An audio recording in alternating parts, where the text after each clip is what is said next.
now you're gonna get a circus.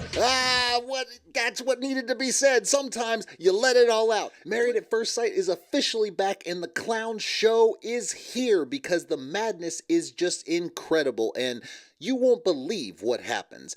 Ememe and Ikechi, well, they got a lot of screen time on this one, but we will get to them. Let's just say he showed his true colors even more than he did before. Madison and Allen seem like they're moving forward, but are they really? Juan doesn't seem to be really keen on Karla's trajectory in life. Michelle continues to act like Michelle, and David is actually getting fed up with it. And Camille continues to shape Thomas, but is it really what she needs? But first, make sure you comment, like, subscribe, hit the bell for notifications if you want to show support. Drop a super thanks, I definitely appreciate it. And make sure you tune in for the live stream tomorrow, or depending on when you're watching the show, today, tomorrow, Wednesday, either way, 8 p.m. or thereabouts Eastern time. So we're going to do a live stream and kind of cap off the week of the different shows we watched. We will see how it all plays out, but I'm looking forward to it. So let's get started with Madison and Allen, because they seem to, well, he seems to be really wanting to progress the relationship at this point, and she has just been what she's always been, doesn't seem super interested. Not somebody that I couldn't read as much as I can't read Madison. There's been plenty of times where I'm restraining myself from, going in for like a kiss goodbye or a kiss goodnight. Don't do that. Or something like that. Like even just talking about it now, I could feel like my heart get nervous because I don't know what she's thinking. Do you really not know what she's thinking though? So this is the thing about them is she's making her feelings clear without saying a whole lot. Her body language, how she avoids the conversations, what she just had said in that moment right before is that talking about where they're at and kind of what they still need in the relationship, what kind of things they don't feel like are going great, and she puts it off and says, do you really want to do that on our anniversary? And I get it. Part of that's like, let's try to enjoy the day, but also part of it is, we don't need to have this conversation right now because it's not a good conversation. And that is an answer in and of itself. So really just, it is what it is. It's out there that she's just not into it. Now, is she giving it a chance? Not really, it seems like. But she's in it. She's not being kind of crappy like Michelle is. But, she's not into it, it would seem. Like 30 years from now, kids are getting a job, grandkids, all that stuff. And she's like, this is the life I want to live. Yeah, exactly. He makes it clear. I've seen Madison trying from the very beginning, but the evolution of that, I'm not seeing. Okay, so interesting take on it. Seeing that she's trying. I don't know that I really see that she's trying. I see that she's not being super negative, but trying and really putting in the effort. I think she just wants something different. She wants what she's always gotten, and if she does that, she's going to get what she's always got, which is the guy that's not really in it for the long haul. So, but, I get it. You're not really seeing the evolution. She's not looking towards the future. So part of that is good insight for sure. She's just not there. She's just not there, and unfortunately, she's going to go off to the bad boy again and run through a bunch of other guys because they're not going to be the right guy, and maybe ends up regretting losing Allen or leaving Allen. We'll see. We'll see how that one plays out. Ikechi and Ememe, the fun one of this show, the clown show incarnate, because Ememe tries so hard to just hold all the madness in. She's been really stoic. She's really tried to make it work, but she's getting to the point where she may not be able to hold it in anymore. We are at this 30-day point, and it's a little jarring. Yeah. What I know is that the score at halftime doesn't indicate what the score at the end of the game is. So good God. And that face says it all. She's like, I am so over your BS. The score at halftime doesn't mean the score at the end of the game. This fool is forever trying to be some poet, trying to promote his book of poetry, make it seem like he's some deep person who's really, he can really go deep. He can really, come into terms with his emotions. Oh, he's emotional, all right. He ain't no man, I'll tell you that. But he is fake. This fool has no business being anywhere near the show. He's a publicity whore. That's all he's doing.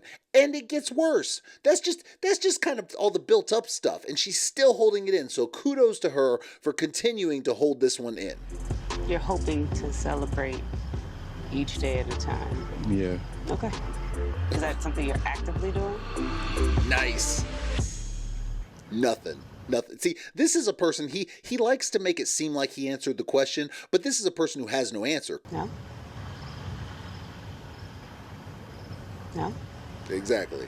Nothing. See, just Had something in my tooth. This fool comes up and says, I had something in my tooth. He's looking for something profound to say, but he's got nothing because he's already gotten rid of all his pre-planned phrases that he's come up with. He's done. He's got nothing else. So she comes up and asks simple questions. He can't answer them, and his only response is, you're not happy enough with my answers. You don't answer the damn question, ever. So how do you feel about these vows now? Good question. That you still don't know me, but kind of sort of know me. I'm thinking deeply. I think that I meant what I said when I said it. It's always a not answer. About me? I meant what I said when I said it. I meant what I said when I said it. That says nothing. That means what, your words are shallow? Like, you meant what you said when you said it. To me, that says you didn't really mean anything. You just said words. And, to be a fake poet trying to write a book of poetry or whatever the hell he's doing, I mean, I guess it makes sense. That look, she's over it. She's over it. She's just waiting she's been so stoic and trying to hold it in, trying to keep it together, trying to be the bigger person in all of this. But in reality, she's like just waiting to let it all out. And sometimes that is called for. But we'll get to that. That didn't really answer the question I asked. I wasn't trying to answer your question. And now he's super defensive. Got it. We keep going back to the same point where when I answer your question, He doesn't answer the question, by the way. charge me up because it's not a good enough answer for you. It's not an answer. It's not an answer at all. Like, that's the whole point, is he does not answer the question. And then, look, he is the king of gaslighting.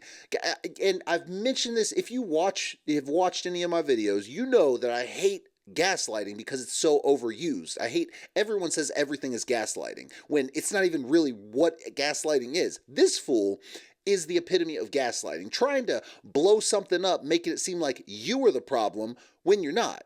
He's saying, you keep asking me and I keep answering the question. You're not answering the question. You're not answering anything. All you ever say is, I just want to live, just be. Let's just be in the moment. Let's just do this. Don't want to talk about any kind of future thing. It is a marriage. But, here we are with the ever-intelligent Ikechi. You have to go and put a big stick in your hand. I don't know if he knows this, but a marriage requires you to talk about some things other than just in that moment right then and there. But that's all he wants because he doesn't really want a marriage. He wants publicity. Publicity whore. And hit the bear over the head. If you keep hitting me upside the head with your answer stick, you will see less and less and less of me. And if that's what you want, I can give you these vows back, and that's what you can keep. But, you're not... What less of you? She's not getting anything of you. How could she get less of you? There's nothing there. There's absolutely nothing he is giving, and yet he's like, I'm giving all of me. You give nothing. You're here because you want to be on TV. You're here because you want to promote all these extra things you're doing. You're here because you do all these stupid things that you're not good at any of them, and yet you want people to see you for these things, and you want to be more than just working out of school and being a teacher because, you strive for more. The problem is you're not good at any of it. So here you are trying to basically ruin someone else's life who might actually want what they're supposed to be there for, and instead you're trying to make it seem like they're the crazy person. My man, you are the one that is mentally unstable. I hate to break it to you. Time to do some self-reflection. My vows are solid. I wrote them. I was sincere about them. No, you weren't. No, you weren't. No, you weren't. I have done nothing to you but try to make sure you were okay. This fool has done nothing to see if she's okay, by the way. Again, epitome of gaslighting. Just like my vow said, respect you. Just like he is referencing his vows. That's like if you write a book and say, see, it says right here in this book, but you wrote the book. Yeah, but it says right here. See, writing my vows, it said right here. Don't make it true. You're a freaking liar. Like, that's all you are. All you do is lie. You lie and make it seem like you are better than everyone else, when in reality, the person on the street is better than you. The person you come across in passing and bumps into you and says ill words towards you is better than you. You have a big ego that needs to be tamed. You think you're God's gift to everyone on this earth. Problem is with that, the epic downfall of people like that. And my man, you are heading for that. So don't come at me about my answers. Don't come at me. She didn't come at him, by the way. She just simply said, you didn't really answer the question. I've given you the answer that I have in the moment. I've given you the answer I have in the moment. What the hell are you talking about? The biggest non-answer I've ever had. I can say anything in the moment. I've given you the answer I've had in the moment. It's like, yeah, but that was dumb. You're dumb. You're just dumb. That's all you are. Yesterday, I stormed out. I called and texted him. He's not take note of these text messages. Responded. So now I'm just here. I'm going to go to my place tonight. If you feel like talking at any point, please reach out. I've called you twice and I don't know what to do at this point. Good morning. I hope you got some rest last night. I would like to come back home, but understand if you don't want to. My intention was not to upset you. What on earth? She is literally still trying to reconcile, still trying to do the right thing. And in reality, he is not giving anything. When you have a moment where you let it build up, you're trying to be the bigger person, you're trying. At some point, when you hold it all in and you don't have someone in your life, which is what a marriage is, someone you're supposed to confide in. When you don't have that person in your life and you let it build up, eventually you're going to head to an explosion. That's not always a bad thing. We're not talking about violence. We're talking about sometimes something has to be let out and people need to hear what you have to say. And MM got to that point. And then stop. And then you show up today in this joker ass suit. I'm done, bro. You're wild. You're wild for this. I've been texting you and calling you for 2 days. Get him. You haven't texted me or called me. Oh, damn. You're lying. Let's go to the bathroom. Let's go to the bathroom. Let's go to the bathroom. Come on, girlfriend. Uh-huh. Let's go to the bathroom. Clown, bring me a clown, you gonna get a circus. That's what needed to be said. Sometimes you let it all out. Bring me a clown, you gonna get a circus. And you know what? He deserves every bit of that. He is a clown. He is a joke. He is the epitome of a little person inside that thinks they're big on the outside. And what do you do with that? You gotta tell them how you really feel. You gotta tell them about themselves. You gotta embarrass them and you gotta put them on blast. This fool does not deserve your grace. This fool does not deserve any graciousness from anyone at that table. This fool deserves to be called out. And she finally did it. I just hope at this point she's like, here are the papers. That's it. Be the first one to do it because he is a joke, a clown, and just a overall not good person. There's never any disrespect. It's more of just like trying to play devil's advocate. You know? Look what he does right here. And instead of feeling attacked. Look what it is right here. Fellas, ladies, y'all have a great night. All right, bro. So what happened was they walked off, all the girls went with her to the bathroom, helped her calm down because, damn, she had every reason to feel like it's time to blow up. And she did, and rightfully so. So he sat there, tried to bring the boys over to his side, which he didn't really succeed, by the way.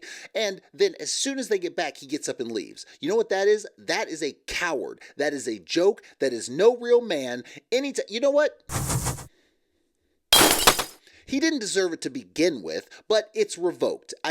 If I didn't revoke it before, I revoke it now because that is no man. That is a coward. That is someone that cannot protect, that cannot defend, that cannot provide because you know what? He's too caught up with himself. He's too caught up in his ego. He's too caught up in anything he's got going on. How the hell is he going to care about someone else when he's too focused on caring about his damn self? That fool deserves to be alone. Unless he does some serious soul searching, gets that ego in check, he deserves to be alone. And she don't deserve that, that's for sure. I don't have the capacity to be with immaturity. You hear that? I don't have the capacity to be with immaturity. That is the highly sense of himself, or the high sense of self he has. He thinks he is the best thing in the world. He has a God complex. This fool is probably one of the more narcissistic people we've seen on this show. He can't be with that immaturity. There's only one person that I've seen immature in your relationship, bro, and it's you. it ain't her. No, I'm not. Maybe I used the wrong word. I need to know. What have I blamed him for? I used the wrong word, but you guys are really pointing the fingers at each other. Dude. You know what I'm saying? Like, The you only did this, person, you did this, like, the only person defending Ikechi here is Juan. And you know what? He is an idiot his damn self. How the hell can he, just because he's your buddy? I mean, he didn't have to say anything. If he's your friend and for whatever reason, you're like, okay, I want to defend him, but yet you didn't have any sense of thinking that was kind of crazy how that happened. And because he put on a performative art, you think, oh, he might be in the right. What are you thinking here? And so you decide to defend him and say they're pointing fingers. She ain't point the finger at nobody. She simply said one thing that happened to be accurate, which is that he wasn't answering and he acted a damn fool. It was accurate, but they're pointing fingers at each other? Nah, dude, this is where men and guys and friends check themselves. Typically in guy groups, we check each other. You may not do it in front like that. You may not like fight him right there, but we check each other. We let someone know when they're wrong. Whereas right here, this coward is doing the same thing, which is defending an idiot who had no business being in a relationship to begin with. This is his second time on the show. You know that he has ulterior motives. Almost everyone there knows it, but instead you decide to go defend him for what? For his bad behavior? Because he's the only one doing it. I can't do it anymore. I can't be around someone who feels like I'm smaller than them, or feeling like what? They can belittle me, insult me. At no point has she ever acted like you were smaller than her, that she could belittle you, that she could insult you. Never at any point. You know what your problem is? You have small man energy in you. You think very lowly of yourself, but you try to blow yourself up with this big ego, trying to make it seem like you're big, when in reality, anytime someone really puts you on the spot, you run away, because you did it right here. You're doing it now. You ran away at the table. You're running away from the apartment. You're a coward. That's what you are. So now he's trying to get ahead of it and make it seem like it was my decision. She did this to me. But it looks like as the future goes on, the experts might actually do something good. For all my criticisms of the experts, them calling out Ikechi in the future could potentially be a good thing. So I hope they do it right, and I hope they really put his feet to the fire, because this fool deserves it. Now, Juan and Carla have their own things to work through, namely that they can't get on the same page with jobs and money. Working at the salon, it was obvious that... She quit her job, by the way. I can't be managed. Oh, and okay. I swear to God, dude. Listen, like... I can't be so managed. Did you leave, or... I think it was, like, mutual.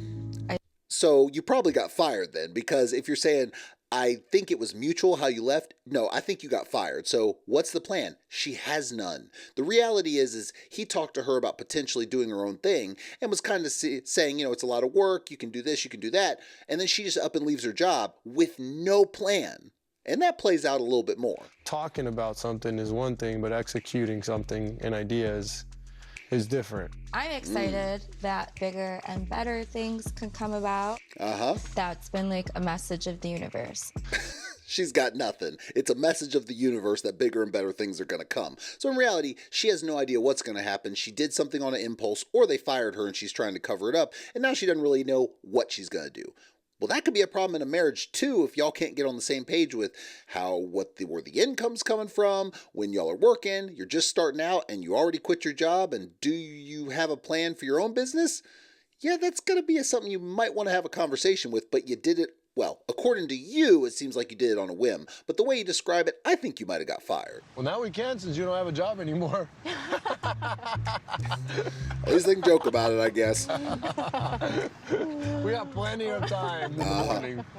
What do you think that transition? Yeah, except for the fact, see, what they're talking about is we can just hang out and drink our coffee in the morning because you're not working. Yeah, except for the fact that you already complained when you went for a bike ride and she was still asleep at like 10 in the morning. So I venture to say she's not going to be getting up at the crack of dawn to be productive. So that might be another conversation. Positive for sure. I mean, nothing is positive. Nothing is for certain. Interesting. Have you guys talked about the rate? Huh? No. Oh, no. That's a problem. And how about dates? Do you have that? Dates? Okay, so basically what she did was she said she had a friend she connected with to go do hair in New York for some sort of show. Now, he's asking some questions because he's, coming from a business perspective, and I don't think he really believes she's got something lined up. And sure enough, it was a phone call. There's no dates lined up. There's no rates lined up, but she's talking like it's something that's going to happen tomorrow and it's going to bring in big money. yeah, she's not ready. How are you going to be able to manage your own business or kind of figure out a plan of action when you can't even come up with a rate that you're going to have to charge someone, or when your next show is, or how it's all going to work? That is going to be a problem. Problem with her is that she just kind of goes with stuff and doesn't really think things through. And maybe Juan overthinks things. They potentially have, or they have the potential to be a great couple by coming in the middle and, you know, having compromise, but it doesn't look like that's really going to happen. But we'll see. Now, Michelle and David continue to have plenty of problems, and she's still the same Michelle, and David's, he's almost fed up with it, I think, at this point. I can live a lifestyle she wants and what she needs, and this is something that she likes to do, so I'm hoping that makes her happy. So now he's trying to adapt to what she likes to do, and it's not like, hey, I'm trying to understand your hobbies. It's, I'm going to take you to a fancy restaurant with sushi, even though I don't really care about this, and try to make you happy. So at this point, it really comes off as trying to buy her happiness, but she's made it seem like that's what she wants. She wants the higher life. She wants someone who has success like she feels like she has. So why else would he do that? But yet she has to nitpick everything. Thought I was gonna have time to actually stop even to pick up a shirt on the way, and then I looked at the traffic and I was like, makes sense. Can't be late to your anniversary. That wouldn't look good. I don't know, I thought he would level it up a bit for the 1 month. So she's got a problem with what he's wearing. What he's wearing doesn't look bad, but she feels like he should have had some sort of dress-up clothes on or anything like that. His excuse was he didn't have time to get back to the apartment to change. It makes sense. He got to the restaurant to be there for that. I don't know why she's holding a candle to that and trying to make it seem like that's some big of a deal. The reality of it, she's trying to find anything that she can to really make it seem like he's not worthy of her. She's done it over and over and over, and she's going to continue to do it. Problem is she trying to push him away so he's the one that leaves? Probably, because if he ends up leaving or doing something wrong, which it looks like he might do in the future, then she can blame him for everything, which is probably what she'll do. Just frustrated I can't make you happy, but that's not anything that we cannot keep doing this. No, I doing know, what? It just sucks. I'm just telling you. Yeah, but you're setting yourself up for failure. What? I'm the only one who controls my happiness. There's nothing that you can do. So you're choosing to not be happy with him. So it's a conscious choice. It's not that you're not attracted. It's not that all this. You're making your conscious choice. So he says, it's a little frustrating that I can't make you happy. Basically saying, I'm trying to do what I can to really make you feel comfortable, to really make you feel a part of this relationship. And you know what she says? You can't keep doing this. You have to, I'm responsible. I make my happiness. I can make myself happy. Then make yourself happy. What you just said was dumb. Well, going back on the topic, since you didn't ask me, I also did not think this is where we would be for our 1 month. There she goes. There she goes. So what she did there is he didn't come right back and say, hey, do you think this is where we should have been at when she asked him? And his whole excuse is, well, I thought you would have just said that. And then the food got delivered and all that. But now she's trying again. Everything is her trying to find something to be mad about. When you live your life like this, it's a life of misery. You live your life looking for something to be upset about. Even her laugh comes off as fake. Maybe she's got some deep-rooted things she needs to work out, some depression or whatever.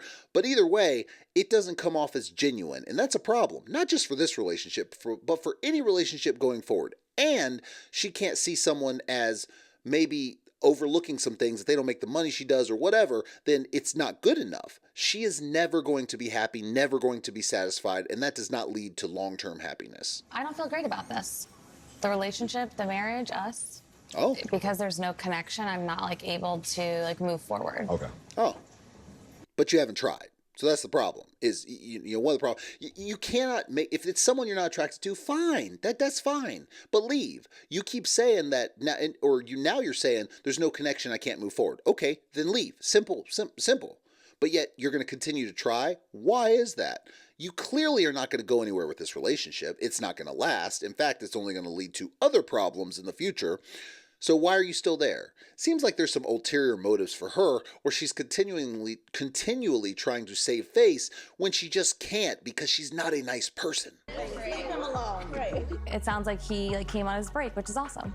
That's not an easy feat. It's his work is not close here, so that was very nice. nice. At least we got some sort of nice comment out of Michelle, because basically they went to the dinner. David wasn't going to be there, but he ended up coming and stopping by on his break, being there for just a little bit, ended up having to go back, but at least she said that was nice of him to do, and she recognized it. Fine, we'll take the little wins. Are they going to last? No. Should she go ahead and step out and leave? Yes, because there's no point in just stringing it along. But at least we know she can make a nice comment here and there. So there's that. Okay, sorry again. All right, bye. I'm not really the happiest girl right now because this is something I set up. Okay, so she's basically saying she's not happy because he's not there on time. They're going to play basketball. If it was your 30-day anniversary, okay, I understand 1 month anniversary, whatever you want to call it. That's not typically one you celebrate unless you're like in high school, but with the show, because you only have 2 months, you celebrate it. Okay, great. You know that's what's going on here. Don't you think you'd give a little bit of grace and think maybe there's something going on? And, you know, if he was just late for being late and as it pans out throughout the day, there's nothing there, then fine, I can be upset about it. But instead, she immediately gets upset, like, we set a time, and, you know, when you're late, and all this kind of stuff, instead of thinking maybe there was a reason behind it. So she kind of jumped to conclusions there, and that's a little troubling. Thomas says he has a good reason for not being here on time. So he told her he had a good reason, or he feels like it's a good reason. So he even told her that. So at that point, it's like, okay, maybe you let it go for now until later. But it's not sending the best message because basketball is something that's important to me, and I kind of have that expectation, you know, when something's important. So basically, her logic is that, hey, you know, yeah, he says he has a good reason, but basketball is important to me, so it's not sending a good message. Lady, you're being overly sensitive for absolutely no reason. Let it play out before you at least get frustrated. Later, if it turns out to be nothing, or he's like, yeah, you know, I just, you know, stopped by to get you this single rose, and I couldn't find the right red rose, and it's something kind of silly like that, then fine. But until then, maybe give a little bit of grace. All right. Love this. Yeah, looking good. Yes. You know, I would say this is definitely one of the first, like, really, like, healthy relationships that I've been in before. Wow. Mm-hmm. I mean, so hold on a second. So what you're saying is that you have not had a really healthy relationship ever in the past, but you're trying to shape him like all of the past guys you dated, like the bad boys. Don't you see like that's a problem maybe? Maybe let it be because you're so caught up on the swagger. But what has the swagger gotten you in the past? A bunch of douchebags that hasn't worked out. So are we just doing the insanity thing where we're doing the same thing over and over expecting different results? I hope that she can accept him for him in a lot of aspects and they can meet in the middle and not just, I'm going to shape you to what I want. Because that's never going to pan out well. This is the reason that I was late to basketball. Because they didn't have that in Chicago. They had it in a location in the suburbs. And that's why I had to drive all the way out there. And I didn't expect the commute back to be so traffic filled. So exactly. So he bought her a nice necklace that is kind of a shade of red because he said that she looked pretty in red, and it's her birthstone. It was something specific that he had to go to a specific jewelry store because they didn't have one where they were at. So he was late because he had to get back and hit traffic. Now he says that and she's like, oh, not that you would have thought you would have gotten a necklace, but why not consider there might be something going on with the anniversary? And now you're like, oh, now it's okay. Like that's a problem if you can't even sit there and be like, I'm going to trust you with this minor thing because you were late for basketball. Like, that's something they are going to have to consider going forward, because if she's going to be like that and hold him to some kind of crazy standard when he's just a little bit late every now and again, I'd say that's at least a minor red flag. Is it something they can work through? Sure. There's nothing major there. But she's going to have to calm down a bit and really let him be him. And he's going to have to not be so damn emotional, because he's a little emotional there, buddy. But we will see how that plays out. It's not looking good, of course, because as we move forward, we're going to see that the couples are slowly, well, actually, more quickly going to be heading to Splitstown. And it doesn't even look like many couples make it to the end. But I can't really say that for sure, but the cracks are being shown. That is for sure. And Ikechi is out, so I hope we see him some more because, you know, I like to joke on him because he's a douchebag. But I digress. Here we are, and we will see how it all transpires, if you will. Thank you for joining me. Make sure you comment, like, subscribe, hit the bell for notifications. If you want to support the channel, drop a super thanks. It is much appreciated. And join in for the live stream that is going to be 8-ish on Wednesday, depending, might be tomorrow, today, depending on when you're actually watching this, but hope to see you there, and I will see you next time.